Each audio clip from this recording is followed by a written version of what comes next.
Everyone, hope you're doing well. So today we're just going to be doing a servo swap on the Typhon.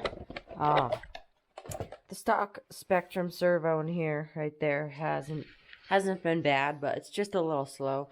So we're going to be putting in this 20 kg, 20 kg servo off eBay. I got that's really good. It was like $30 with shipping and all that, but it goes for like 20, and it's the updated one, so it's faster.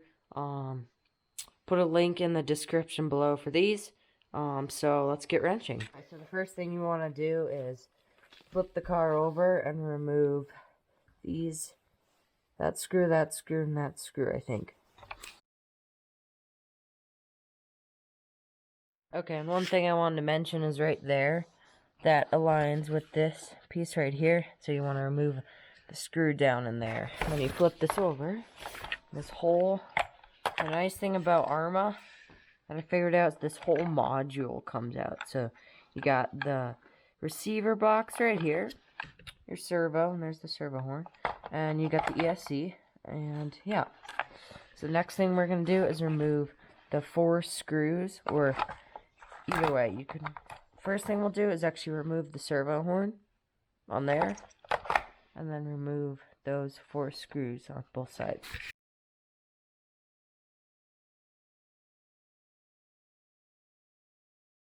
Now that the servo is taken off,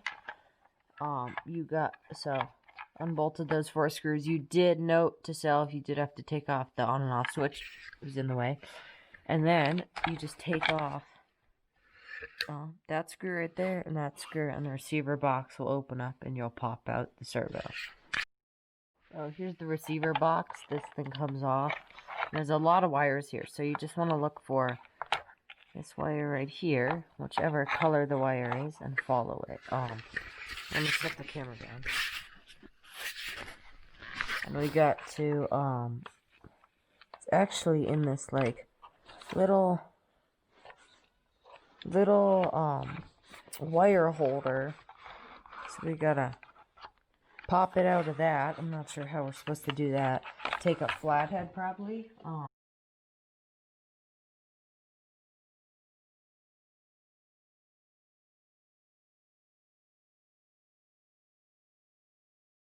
And then it may be hard to see, but there's so many wires here.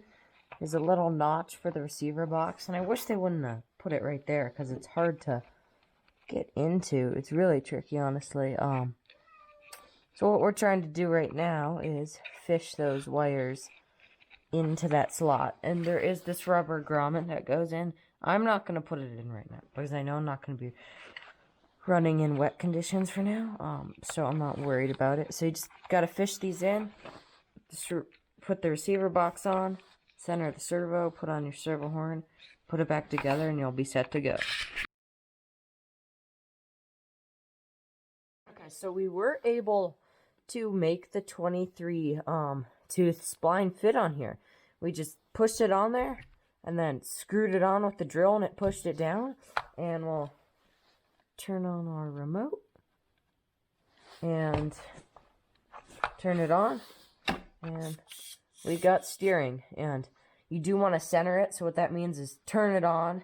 If the servo spline, like this part's been moved, you'll need to be centered, but this one's fine.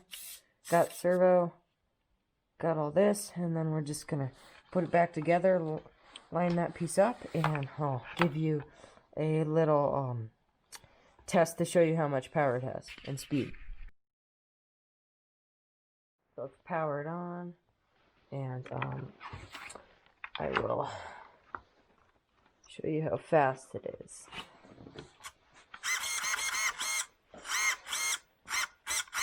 Looks like our steering got reversed, maybe. There we go. So I just clicked it back to reverse, so it's normal. And that's how much speed it has. It's got a good amount of torque, too. Like, it's not that much faster, but it's definitely going to be more precise and stuff. But for like a $20 servo, it's really not bad. So I hope this helped you if you're installing a new servo, and this applies for really any servo in your Arrma typhon or granite maybe. And yeah, we'll catch you in the next one.